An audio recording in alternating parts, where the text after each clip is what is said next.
যুক্তরাষ্ট্রের বাজারে বাংলাদেশের রপ্তানি পণ্যের উপর শুল্কের হার 20% নেমে আসায় বৈশ্বিক বাণিজ্যে বাংলাদেশের প্রতিযোগিতা সক্ষম বাড়বে বলে মন্তব্য করেছেন বাণিজ্য উপদেষ্টা শেখ বশিরউদ্দিন।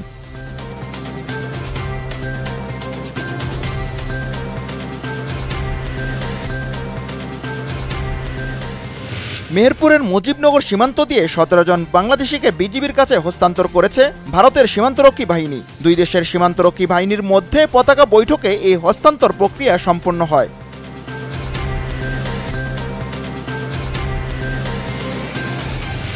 গত 24 ঘন্টায় করোনায় আরও একজনের মৃত্যু হয়েছে। এ সময় নতুন করে একজনের দেহে করোনা ভাইরাস শনাক্ত হওয়ার কথা জানিয়েছে স্বাস্থ্য অধিদপ্তর। এই নিয়ে আক্রান্ত সংখ্যা বেড়ে দাঁড়িয়েছে 720 জনে।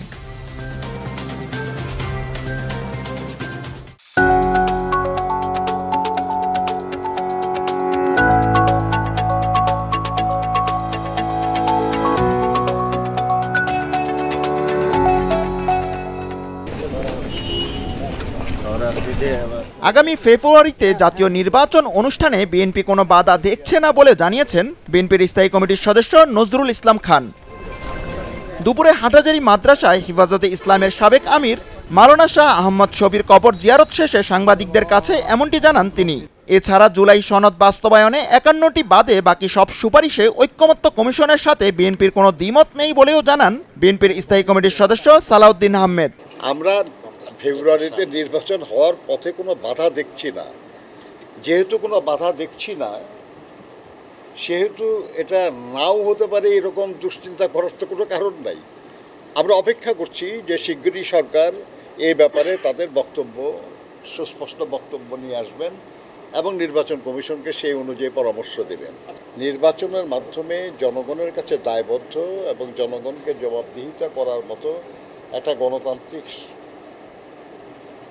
সরকার যদি আমরা প্রতিষ্ঠা করতে না পারি, তাহলে এত শহীদ, এত নিপীড়িত মানুষের যে আকাঙ্ক্ষা, সেটা অসম্পূর্ণ থেকে যাবে। ফলে আমরা আশা করি যে এই গণতন্ত্র পুনঃপ্রতিষ্ঠাটার কার্যক্রম দ্রুততর হবে শীঘ্রই। 2025 সে জুলাই জাতীয় সনদ 2025-এর একটা খসড়া ড্রাফট জাতীয় ঐক্যমত্য কমিশন থেকে সব রাজনৈতিক দলের কাছে পাঠানো হয়েছিল, কয়েকদিন আগে আমাদের কাছে দিয়েছে। সেখানে জুলাই সনদ প্রস্তুতির জন্য, গঠনের জন্য জাতীয় ঐক্যমত্য কমিশন গঠনের আগের ইতিহাস এবং ঐতিহাসিক প্রেক্ষাপট, তারপরে রাজনৈতিক দলসমূহের সাথে আলোচনা এবং সুপারিশ, এগুলো সব বিস্তারিত বর্ণনা করে যে সমস্ত সুপারিশগুলো ঐক্যমতের ভিত্তিতে সবাই গ্রহণ করেছে, সেই সুপারিশগুলো একত্রিত করে সেই জুলাই সনদ প্রণীত হবে সেটা বলা আছে। এবং এই সনদের উল্লেখিত যে সনদগুলো, যে প্রতিশ্রুতিগুলো ওখানে উল্লেখিত থাকবে, সবাই একমত হয়েছে সেগুলো বাস্তবায়নের জন্য 2 বছরের একটা সময়সীমা ওনারা প্রস্তাব করেছেন জাতীয় সংসদের, পরবর্তী জাতীয় সংসদের গঠিত হওয়ার পরে। এবং সেখানে প্রতিশ্রুতি এবং অঙ্গীকার চেয়েছে রাজনৈতিক দলসমূহের পক্ষ থেকে।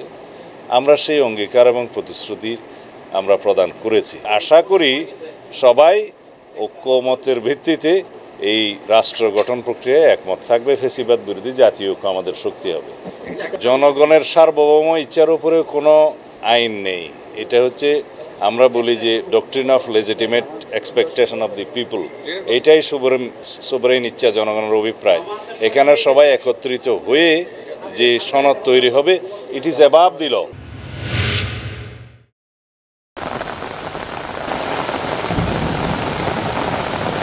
মৌসুমী বায়ুর প্রভাবে গত কয়েকদিনের বৃষ্টিতে তলিয়ে গেছে বন্দর নগরী চট্টগ্রাম। এতে জনদুর্ভোগে পড়ে প্রতিনিয়ত ক্ষোভ প্রকাশ করছে নগরবাসী। দুপুরে নগরীর চৌমুনিতে বক্স কালভার্ট পরিদর্শনে যান চট্টগ্রাম সিটি কর্পোরেশনের মেয়র ডাক্তার শাহাদাত হোসেন।